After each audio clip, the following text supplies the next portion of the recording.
ואני אזמין עכשיו את גלעד שר להגיד כמה מילים.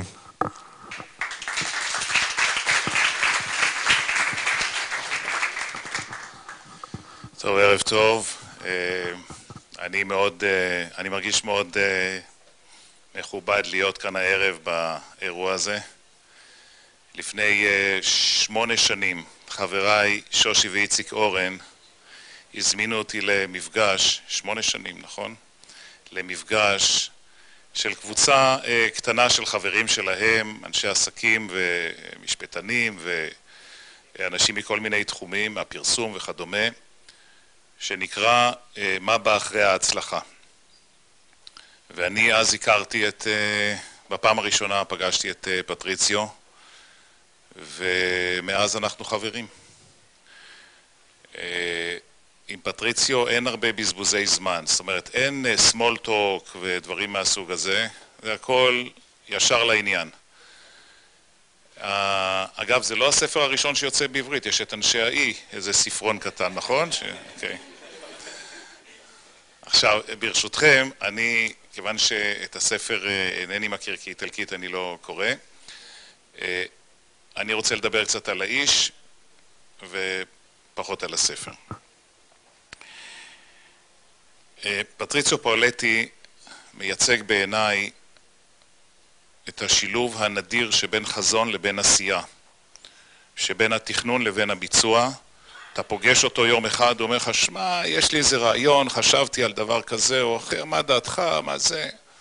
אחרי חצי שנה אתה מגיע, הכל כבר עובד, מתפקד, משווק, מלא אנשים, ויש מוצר, וזה נכון לגבי שיפוץ של מנזר, וזה נכון לגבי הקמת מבשלת בירה, וזה נכון לגבי פתיחה של תוכנית למצטיינים באיטליה ברמה האקדמית, וזה נכון לגבי כל דבר שנדמה לכם שהוא אומר שאולי הוא חושב על משהו, ובזמן שהוא חושב כבר זה נכנס להליכי ביצוע, דבר שלפחות אותי מאוד, מאוד מרשים.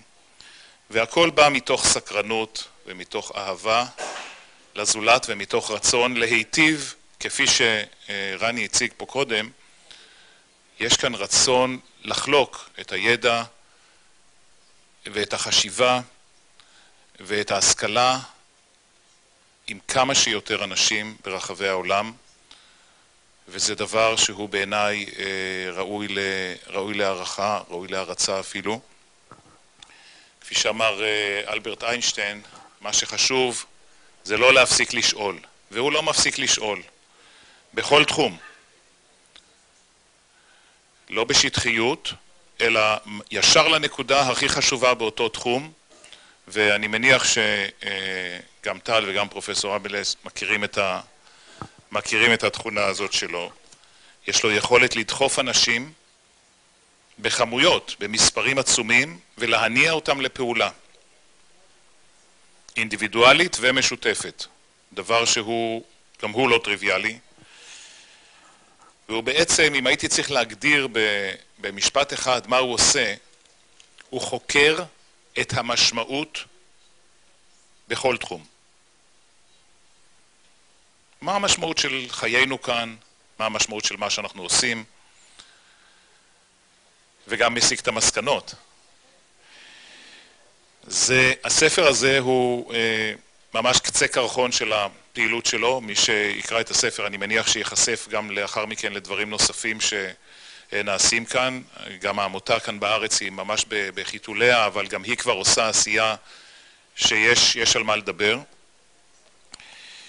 ואני חושב שזה מאוד סמלי שהאיש הזה נמצא כאן בימים שהם ימים שמייצגים, לפחות אצלנו במדינה הקטנה שלנו, ימים של סולידריות לאומית בין בני אדם, של תקשורת בין בני אדם מחבקת, שאין למעלה מהם, עם חזרתו של גלעד שליט.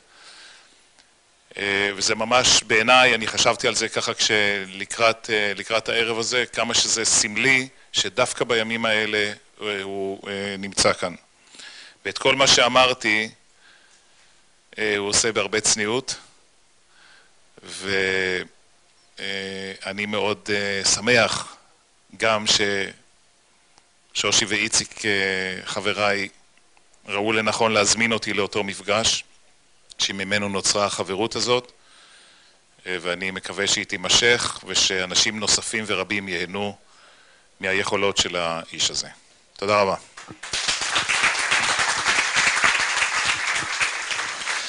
תודה רבה.